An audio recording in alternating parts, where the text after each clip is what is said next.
قرآن عربی ہے جس میں کوئی عیب اور اختلاف نہیں، تاکہ وہ ڈر مانے۔ اللہ ایک مثال بیان کرتا ہے کہ ایک شخص ہے جس میں کئی آدمی شریک ہیں مختلف مزاج کے، اور ایک آدمی پورے کا پورا ایک شخص کا غلام ہے۔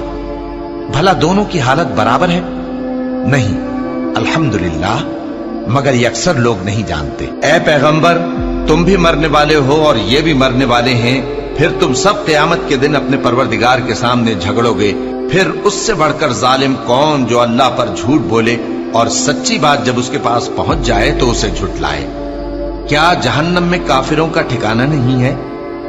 اور جو شخص سچی بات لے کر آیا اور جس نے اس کی تصدیق کی، وہی لوگ متقی ہیں۔ وہ جو چاہیں گے ان کے لیے ان کے پروردگار کے پاس موجود ہے۔ نیکوکاروں کا یہی بدلہ ہے، تاکہ اللہ ان سے برائیوں کو جو انہوں نے کی دور کر دے، اور نیک کاموں کا جو وہ کرتے رہے ان کو بدلہ دے۔ کیا اللہ اپنے بندے کو کافی نہیں؟ اور اے نبی، یہ تم کو ان لوگوں سے جو اللہ کے سوا ہیں یعنی غیر اللہ سے ڈراتے ہیں، اور جس کو اللہ گمراہ رہنے دے اسے کوئی ہدایت دینے والا نہیں، اور جس کو اللہ ہدایت دے اس کو کوئی گمراہ کرنے والا نہیں۔ کیا اللہ عزت والا بدلہ لینے والا نہیں ہے؟ اور اگر تم ان سے پوچھو کہ آسمانوں اور زمین کو کس نے پیدا کیا تو کہہ دیں گے کہ اللہ نے۔ کہو کہ بھلا دیکھو تو جن کو تم اللہ کے سوا پکارتے ہو، اگر اللہ مجھ کو کوئی تکلیف پہنچانی چاہے تو کیا وہ اس تکلیف کو دور کر سکتی ہیں؟